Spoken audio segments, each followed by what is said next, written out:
அப்போ நான் திமுக இருந்தா என்ன பண்ணுவேன்? அதை வச்சு ஒரு நரேட்டிவ் செட் பண்ணுவோம் இல்லையா? நீங்க ஒற்றுமையா இருந்து தேர்தலில் நீங்க பாட்டு ஜெயிச்சுட்டு ஜாலியா சிஎம் நீங்க உட்காந்துக்குவீங்க, அதை வேடிக்கை பார்க்குமா திமுக? அப்ப நான் என்ன பண்ணுவேன்? ராஜேந்திர பாலாஜிட்ட கூப்பிட்டு நான் என்ன கூப்பிட்டு 3 மாசம் பேச நம்ம இருக்கேன். அதெல்லாம் ஒண்ணு இல்லைங்க, தெரியல, நாங்களும் விசாரிச்சோம், சொன்னாங்க இங்க வந்துருங்க மாவட்ட செயலாளர் வந்தா நீங்க தான் மந்திரி. உங்களுக்கே தெரியும் திமுக ஒரிஜினல் திமுக விட கட்சி மாதிரி வந்தவனுக்கு தான் இங்க செல்வாக்கு. செந்தில் பாலாஜி பாருங்க, KKSS பாருங்க, ரகுபதியை பாருங்க, சேகர் பாபு பாருங்க, சென்னையை கொடுத்துட்டோம் அவருக்கு அப்படின்னு சொன்னா, இல்ல நான் சாகுமுறை எடப்பாடி பழனிசாமி விட்டு வரமாட்டேன்னு சொல்லுவாங்களா? இது ஒரு புறம் இருக்கட்டும். ஆட்சிக்கு வந்துடுறீங்க, 120 130 125 சீட் வந்துடுறீங்க. வந்த பிறகு இதுல ஒரு 50 பேரை பிஜேபி தூக்கி செங்கோட்டையின் தலைமையில கட்சி உடைக்க முடியுமா? முடியாதா?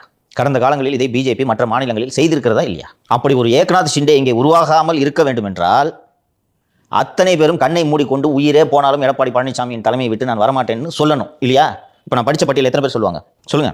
நம்ம ஏற்கனவே பேசும்போதே பேசியிருக்கோம் சார். இப்போ ஒரு நரேட்டிவ் செட் பண்ணப்படுது இல்ல, இவங்க கோவமா இருக்காங்க, அவங்க வருத்தமா இருக்காங்க அப்படின்னு சொல்லிட்டு கையை தட்டி விட்டாரு, கார்ல பின்னாடி உட்கார சொன்னாரு அப்படின்னு சொல்லிட்டு அவங்க யாரும் இது வரைக்கும் அவருக்கு எதிராக போர்க்கொடி தூக்கல. இப்போ நீங்க சொன்னீங்களே, இப்போ யாரையோ சொல்றீங்களே, அவங்களை யாருக்காவது நம்ம சிஎம் ஆகணுன்ற என்ன இருக்காமா?